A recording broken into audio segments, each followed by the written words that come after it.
So, a number of people have asked me to give a brief description of my involvement with Srila Prabhupada's poison complaints. How did I get involved? Why did I get involved?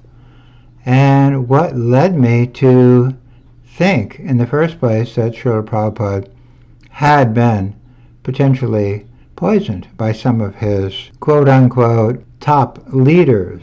Why did I suspect these leaders were involved with poisoning Prabhupada at all? So, first of all, I was in England in 1977 when Srila Prabhupada came to visit, and he just looked very bad from a physical point of view. He was wearing sunglasses inside the building. He looked extremely skinny and frail, and he just did not look like a normal old person who is normally getting sick as they got older. He looked like something really wrong was going on. I just kind of had an intuition about it, and I think my intuition led me to think maybe something malefic was going on. In other words, maybe some kind of poisoning was going on. That was possible. Or else he was just being mistreated in some other way, which was leading to this condition. So I just instinctively felt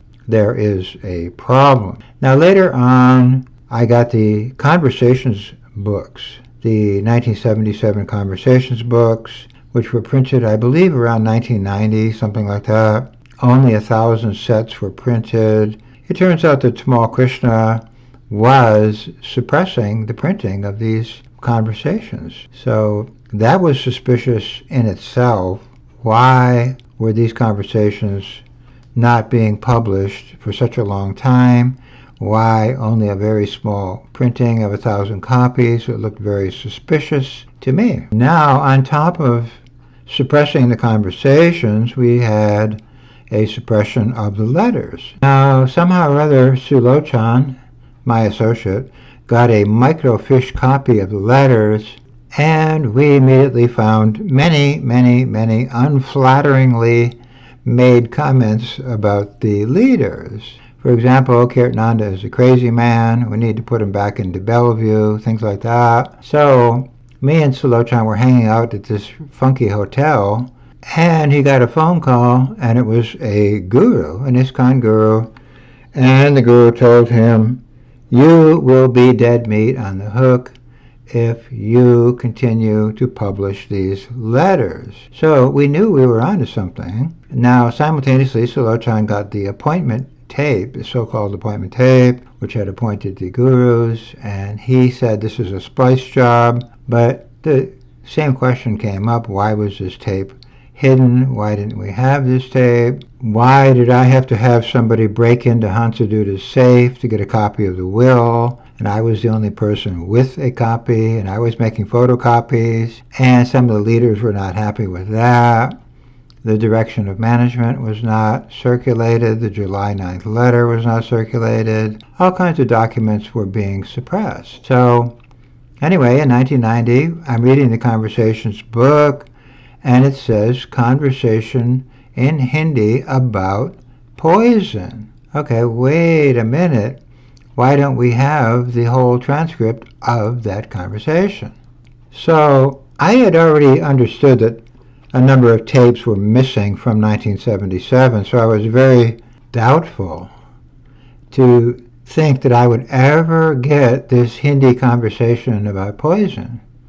I thought, it's been destroyed, it's missing for good.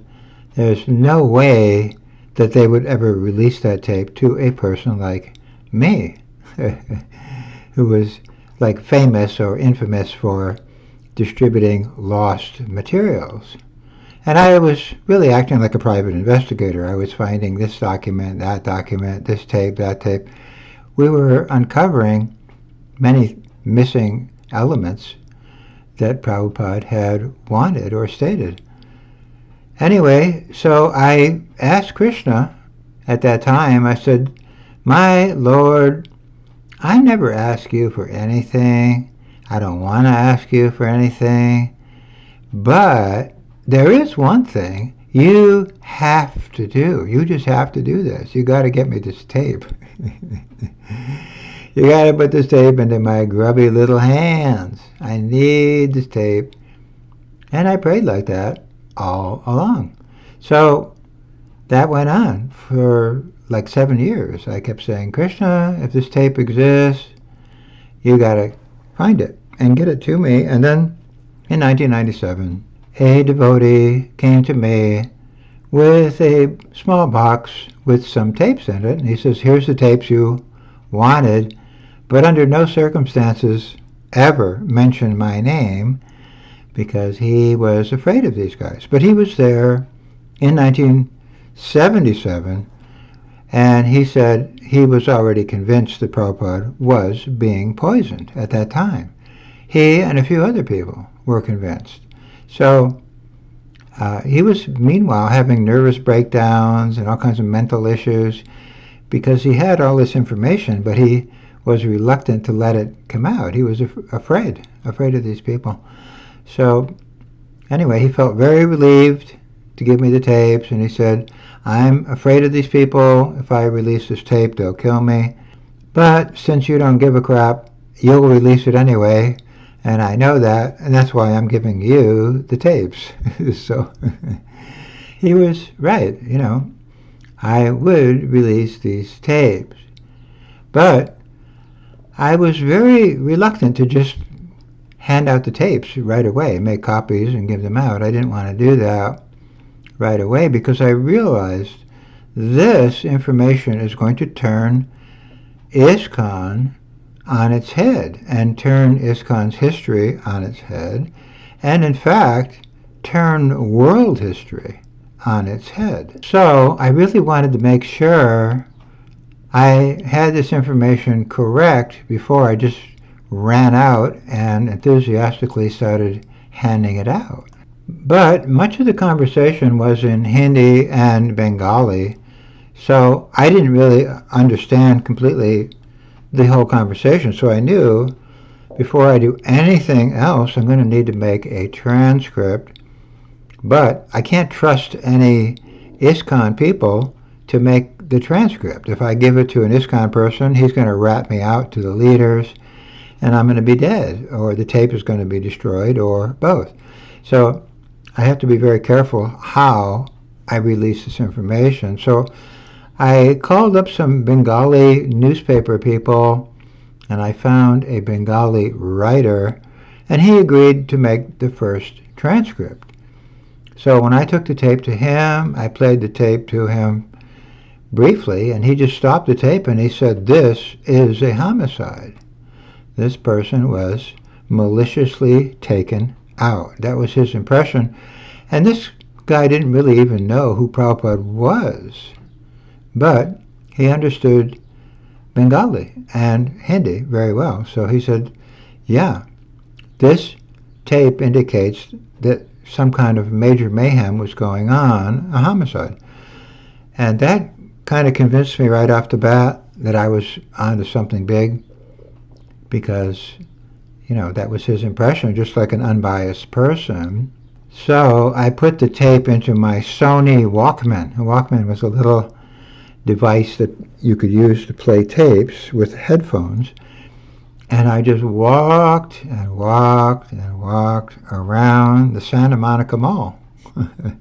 Upstairs, downstairs, upstairs, downstairs, listening and listening over and over and over and over to these tapes, because I just wanted to make sure that I had it clear in my mind what was going on here, before I just came out and made an analysis of it. But later on, I met a Brijabasi, and this Brijabasi wanted to hear the tape. I told him there was some problem going on with Prabhupada in his last days. Now, this Brijabasi knew Prabhupada personally, so he knew the Brij language. It was like a Brajabasi language, and I just played the tape to him for 30 seconds, and he immediately put his hands over his eyes, and he just burst into tears. He just started crying, and he just said, yeah, they got rid of him. They got rid of their guru. So this was like another, let's say, confirmation that I got, oh my God, I am really on something here. So anyway, then I played the tape. I had a double tape recorder. I played the tape a little bit with the Hindi, and then I gave the translation with me speaking in English. I translated the tape, and I made like a summary of the tape. That was the first, let's say, public distribution of the information that was made. I went to Kinko's copy shop and made, I can't remember, maybe 50 copies. And I just started handing them out around the temple. Hey, Prabhupada said he's being poisoned. Check this out. And needless to say, that didn't make me very popular around the temple. But also, I went out with a big sign in front of the Rath Yatra. And on the sign, I had wrote, I am being poisoned. And I had a big picture of Prabhupada on there. And it just startled all the leaders. I can remember clearly all the leaders. They were standing in front of the parade. They saw me coming, and their jaws just dropped. They went, what the heck is this? Oh, my God.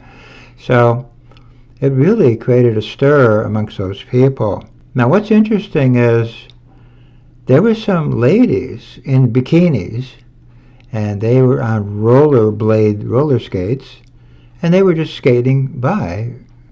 And they saw me with the sign, and I was handing out a little pamphlet, I am being poisoned.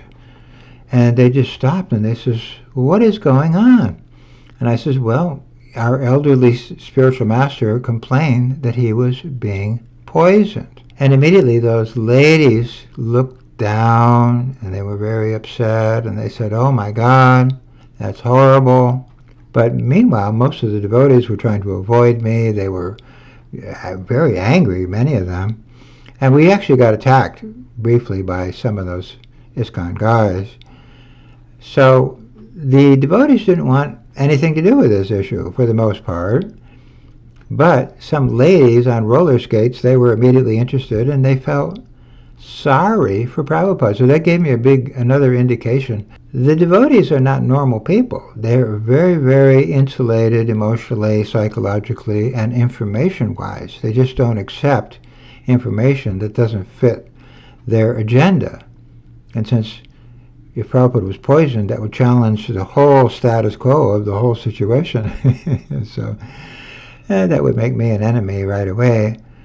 And we also had a group of so-called Bitfics that were supposed to be my friends and associates in LA at the time, Krishna Kant, Kamsahanta, and others. And Krishna Kant was really upset that I was going to be introducing this issue. He says, oh, we can't have this going on because we will lose our buildings. Then later he told me, I made a deal with Jai Pataka to send you to the Caribbean, and you're going to drop the poison issue, you're going to drop the child molesting issue, you're going to drop the book changes issue, and you're going to take a vacation now. We've made this whole arrangement.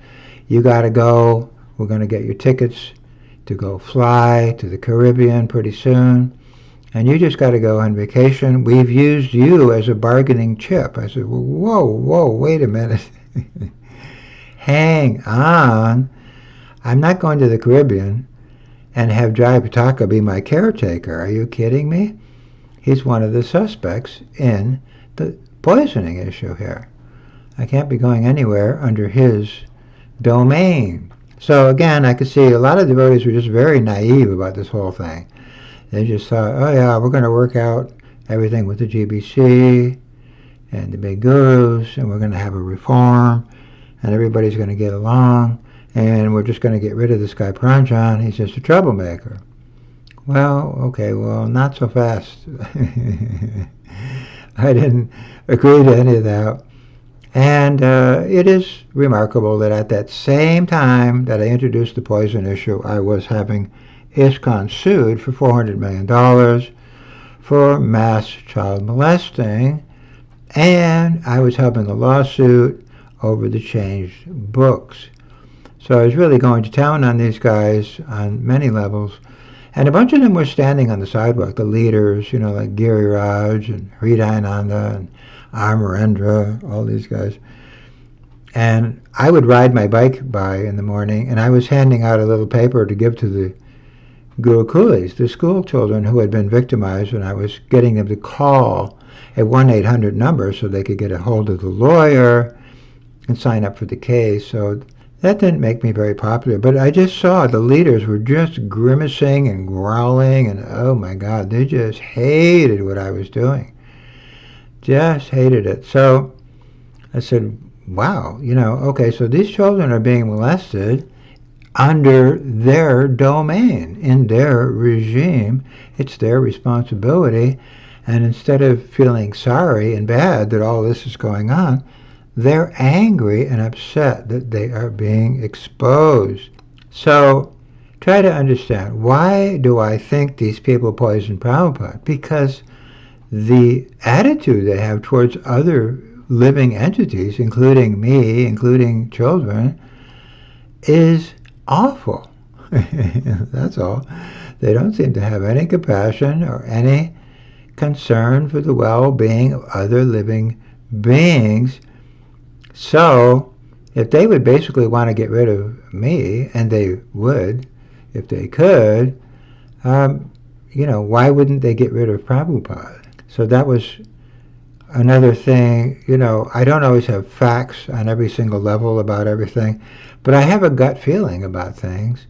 And a friend of mine is a cop, and he says a lot of crimes are solved not with facts, but with just a detective or a cop thinking, here's a problem here. And then the cop starts to dig around and investigate things, and eventually he finds out his intuition was correct. So I just have a feeling about these people that they have no concern for other people. Why would they have concern for Prabhupada? But my history with Tamal is also bad. Tamal is one of the suspects. When I first ran into Tamal in India, he was just badgering and harassing Prabhupada day after day. Give me sannyas, give me sannyas. And Prabhupada kept saying, no, no, no. Give Madhuri a child so she'll have someone to put her affection on. And that made a lot of sense to me. But no, next day Tamal is saying, I want sannyas. And I thought, this guy is very motivated, and he doesn't have a lot of concern for what Prabhupada is saying. And he was very good buddies with Bhavananda, who was another, kind of a goofy guy that I did not trust very much, let's say. Now later on, Tamal would lecture, oh, my best friend Bhavananda would bloop, and I would know where to get him. He was at Andy Warhol's house. Oh, okay, wait a minute. So we got the Andy Warhol guy. We got this very motivated other guy, Tamal. These guys are working together as a team. And as it turns out, Tamal and Bhavananda are among the suspects in the poison investigation. Okay, there is one more suspect in this situation, and it is Jai Pataka. So when I was having ISKCON sued for $400 million, I just happened to be sitting across from the temple across the street, and Jai Pataka was giving a lecture. I had no interest in hearing his lecture. He comes out of the temple, and he's a very imposing guy. I mean, he weighs 375 pounds. He is as big as a walrus. And he sees me sitting across the street, and he knows, that I'm creating this lawsuit. He knows I'm bringing out the poison issue. So he is just infuriated to see me. So he comes literally running across the street right at me, and he's just screaming like, like that, like an animal, just a wild animal going to attack me, and he just runs right up to me, and I thought he's going to break my neck, and he could, maybe, because he's so big compared to me. But I just sat there, and I didn't move. I just waited until he stopped doing what he was doing, and he was just breathing very hard. He was out of breath. So I knew I had one advantage. He was going to run out of breath if we got into some kind of a tussle. But anyway, I just said, "Hey, Maharaj, can I help you? What do you need?" So, I tried to diffuse the situation. But you can just see they don't have any answer for any of these issues that I'm bringing forward. I'm saying there's a massive child molesting going on. The book should not be changed. Prabhupada says he's being poisoned. What's your response, sir? Oh, okay. That's what I thought.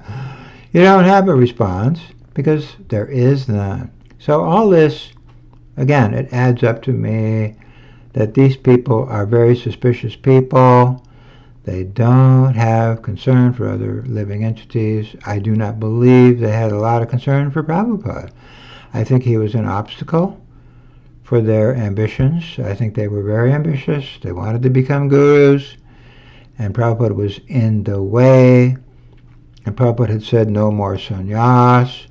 He was pulling the plug on their whole false sannyas operation. They didn't like that. Now, as far as the wording of the tape itself, there are many other, let's say, examples on the internet of the exact wording of the poison tapes, so I don't want to get too bogged down with all of that right now. Suffice it to say, Prabhupada does say he's being poisoned. He does say, Jyoti Jana, my chart knows, my astrology chart. His astrology chart says you will live for more years, but beware over the next 6 months of juniors and subordinates. Okay, who are these juniors and subordinates? And the people talking about poison are Yesab friends. Who are these friends? The people around him. And so on and so forth. So I do believe, if you study these tapes, you'll see he is complaining that he is being poisoned by someone intentionally and homicidally. I believe that. So anyway, I sent the tape to Naveen Krishna and other people, and it started getting around. Eventually a copy came to Nityananda Prabhu, and he started a forensic analysis of the tape, and we discovered whispers on the tape where they are whispering about poison. And then a hair sample was analyzed, and it turns out there was heavy metal poisoning found in the hair sample. So all of these things are combining together to make it look like a homicidal attack was made on Srila Prabhupada. And I, unfortunately, had to uncover that or become part of uncovering that. But unfortunately, I've had to uncover all kinds of other problems going on in ISKCON. And it reminds me, when I got the name Puranjan, I asked Prabhupada, what does this mean? And he said, you'll find out later. So, what is later? Is this good or is this bad? So, in the story of King Puranjan, which came out later, it turns out that after the spiritual master departs, there will be chaos. And there will be bogus swamis, yogis, avatars, all kinds of things, outcroppings that will happen after he departs.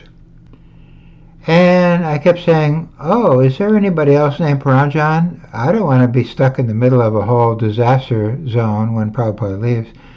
Well, sorry, there is no other person. It's just, you're the Puranjan. Well, okay. So, the story of Puranjan gives an indication that after the spiritual master leaves, there will be chaos, and we have to expect that. So I did expect that, and so I just jumped over the fence and, started throwing rocks at people and hope for the best. I didn't expect to survive, many, many times. But Krishna wanted me to keep going. I keep getting this question a lot from people. Well, who are you? Well, who the hell are you? I don't know. What difference does it make who I am? I'm the reporter. I'm reporting the news. If you don't like the news, make better news, or prove that my news is wrong, or do something. But just criticizing the messenger doesn't change the reality of the message that's coming out. Now, Prabhupada says, my request is do not torture me and put me to death. He said that on November 3, and I think that pretty much sums up the whole situation. Why would he have to say that to anyone? I don't want to be tortured and put to death. Well, in my opinion, he was being tortured and put to death. That's the best observation I can make of that type of statement. But that happens to me a lot. I'm saying homosexuals and pedophiles and drunks and machine gun swamis and vodka drinking people and porno swami people are not Krishna's successors. And people all the time, they say, but who the hell are you to say that? What's your authority? Well, I don't know. Do I need any authority to say that?